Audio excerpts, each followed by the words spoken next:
সূরাতুল বাকারা কোরআন কারীমের 1 নম্বর সূরা।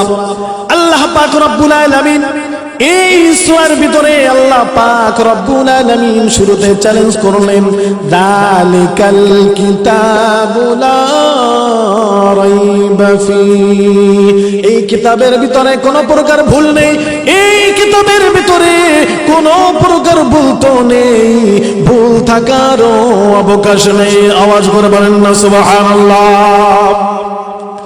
আল্লাহ পাক রব্বুল আলামিন আরো সুন্দর করে তার বান্দাদের জন্য বললেন, ও আমার বান্দারা, কিতাবের পরিচয় এখানে শেষ নয়, আমি তোমাদের জন্য বলতে চাই, হুদাল লিল মুত্তাকিন।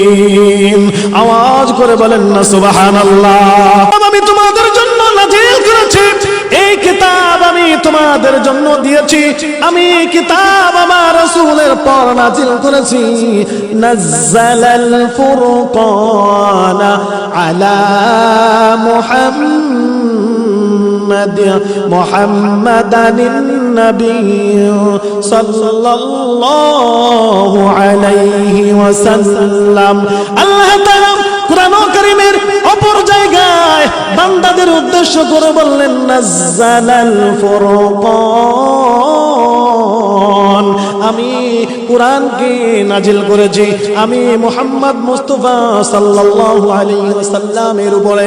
মুসলমান ভাইরা আমার, আল্লাহ তাআলা আরো সুন্দর করে বান্দাদের উদ্দেশ্য করে বলেন, ওগো আমার বান্দারা, এই কোরআন তোমাদের জন্য হেদায়েত, হেদায়েত তোমাদের জন্য হেদায়েত হবে, হুদাল লিন্নাস, সমগ্র মানুষের জন্য হেদায়েত।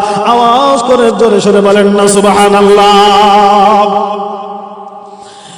এই কোরআন থেকে ওই সমস্ত মানুষ হেদায়েত প্রাপ্ত হবে, কোরআন থেকে ওই সমস্ত মানুষগুলোই হেদায়েত প্রাপ্ত হবে, আলোয় আলোকিত হবে, হেদায়েতের মালা তাদের কপালে ঝুলবে, তাদের গলায় ঝুলবে। আল্লাহ তাআলা সূরাতুল বাকারার এই শুরু লগ্নে বললেন, হুদাল লিল মুত্তাকিন আল্লাযীনা ইউমিনুনা বিল গায়বি ওয়া ইউকিমুনাস সালাতা ওয়া মিম্মা রাযাকনাহুম ইউনফিকুন। আওয়াজ করে জোরে সোরে বলেন না সুবহানাল্লাহ। মুসলমান ভাইরা আমার, কোরআন ওই শ্রেণীর মানুষের জন্য হিদায়াত, কোরআন ওই মানুষের জন্য হিদায়াত হবে। আল্লাহ তাআলা বললেন, আল্লাযীনা ইউমিনুন, যারা নাকি ঈমান আনবে। 1 নম্বর গুণ হলো যার ভিতরে ঈমান আনবে। ঈমান হল আল্লাহ তাআলার উপর ঈমান আনা। ঈমানে মুজমালের ভিতরে বলেন, আমানতু বিল্লাহি ওয়া মালাইকাতিহি ওয়া কুতুবিহি ওয়া রুসুলিহি ওয়াল ইয়াউমিল আখিরি ওয়াল কদরি খাইরিহি ওয়া শাররিহি মিনাল্লাহি তাআলা ওয়াল বাসি বাদাল মাউত। আল্লাহ তাআলার পরিমাণ আনা, রাসূলের পরিমাণ আনা, কিতাবের পরিমাণ আনা, আম্বিয়ায়ে কেরামদের পর ঈমান আনা, ফেরেশতাদের পর ঈমান আনা। আল্লাহ তাআলা যে আমাদের পরে মৃত্যু ঘটাবেন, আল্লাহ তাআলা আমাদের কাছে মালাকুল মউত পাঠাইবেন, এই মালাকুল মউতের পরিমাণ আনা, ফেরেশতাকুলদের পরিমাণ আনা।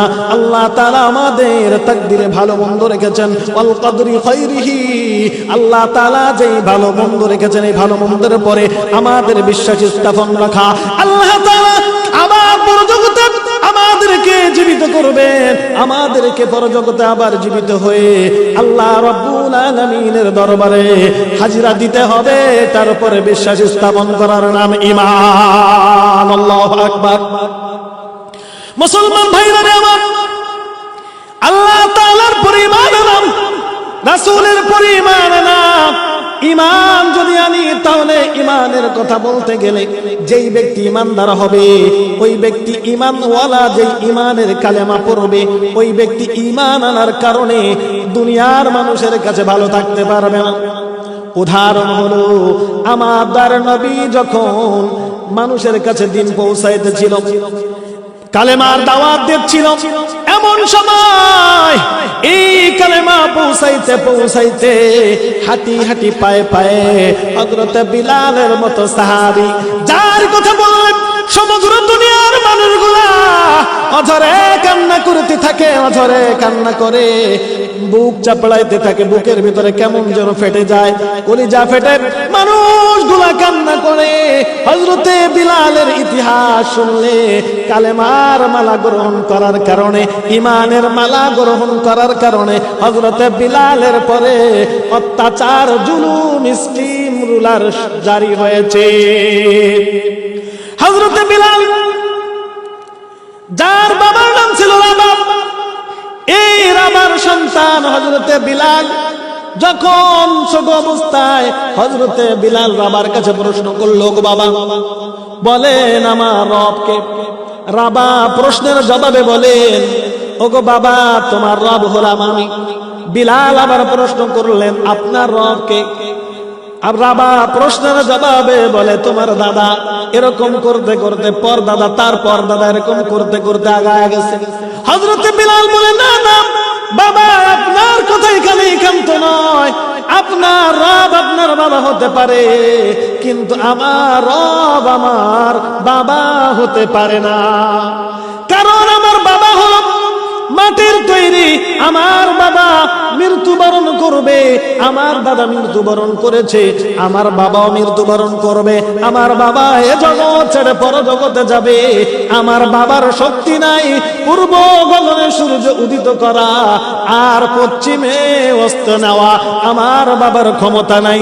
কে যেন এমন একজন রব আছে যে দিনের বেলায় সূর্য যখন উদিত হয় পূর্ব গগনে উদিত করে, আবার যখন দিন ঘুমিয়ে যায় সন্ধ্যা চলে আসে পশ্চিম দিকে সূর্যটা অস্ত দিয়ে দেয়।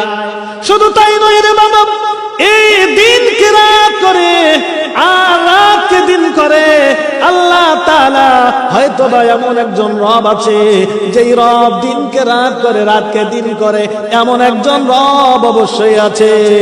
এমন সময় রাবা চিন্তা করলো, এই সন্তানকে এখানে রাখা যাবে না, কোথায় নিতে হবে? কয় মক্কার নগরীতে। কেন কেন?